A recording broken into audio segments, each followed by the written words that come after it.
రెండు ముఖ్యమైన అంశాలు గవర్నర్ గారి దృష్టికి తీసుకొచ్చినాం.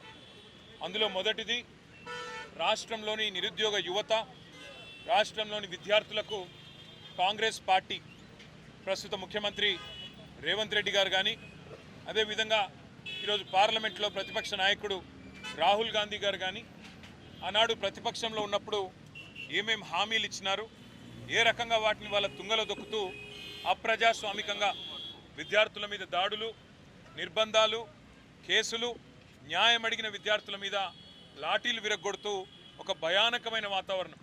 తెలంగాణ ఉద్యమ సమయంలో ఎట్లా అయితే యూనివర్సిటీలలో, కాలేజీ క్యాంపస్లలో, హైదరాబాద్లో ఒక భయానకమైన వాతావరణం ఆనాడు విద్యార్థుల మీద దాడులో చూసినామో, అదే రకమైన వాతావరణం మళ్ళీ తిరిగి ఈరోజు పునరావృతం అవుతుందని చెప్పి గవర్నర్ గారి దృష్టికి తీసుకొని రావడం జరిగింది. ముఖ్యంగా గవర్నర్ గారికి చెప్పింది ఏమంటే, మొదటి సంవత్సరంలోనే, ప్రభుత్వం ఏర్పడ్డ మొదటి సంవత్సరంలోనే 2 లక్షల ఉద్యోగాలు ఇస్తామన్న రాహుల్ గాంధీ గారి మాట జాబ్ క్యాలెండర్ అని చెప్పి పత్రికల్లో పుంకాను పుంకాలుగా ఫ్రంట్ పేజీల్లో ఇచ్చిన అడ్వర్టైజ్మెంట్లు ఇవన్నీ కూడా వారి దృష్టికి తీసుకొచ్చినాం.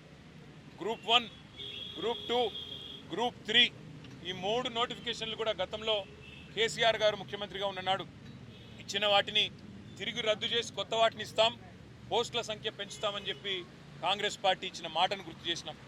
దాంతోపాటు జాబ్ క్యాలెండర్ ఇంతవరకు నిలబెట్టుకోలేదు, ఒక్క నోటిఫికేషన్ కూడా ఇవ్వలేదు అనే మాట కూడా గవర్నర్ గారి దృష్టికి తీసుకొచ్చినాం. దాంతోపాటు మెగా డిఎస్సి అన్నారు, అది కూడా చేయలేదు. నిరుద్యోగులకు నిరుద్యోగ భృతి ఇస్తాం, 4,000 ఉద్యోగం దొరికే వరకు అన్నారు, అది కూడా చేయలేదనే మాట కూడా గవర్నర్ గారి దృష్టికి తీసుకొచ్చినాం.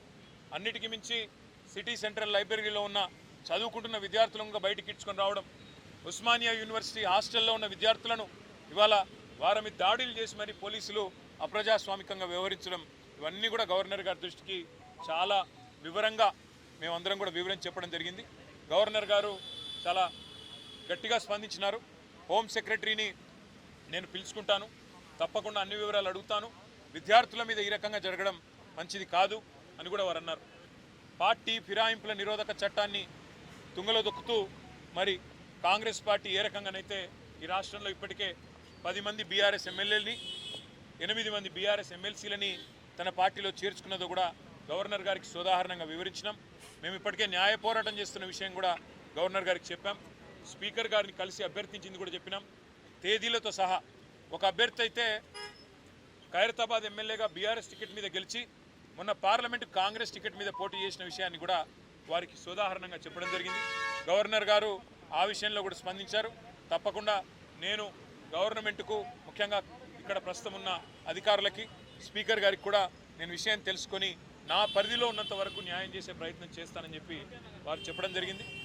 ప్రోటోకాల్ విషయంలో కూడా జరుగుతున్న ఉల్లంఘనలు, మా ఎమ్మెల్యేలకు, ఎమ్మెల్సీలకు జరుగుతున్న అగౌరవం, అధికారులు వ్యవహరిస్తున్న తీరు, ప్రభుత్వ నిర్వాహకాన్ని కూడా చాలా వివరంగా గవర్నర్ గారికి చెప్పినాము.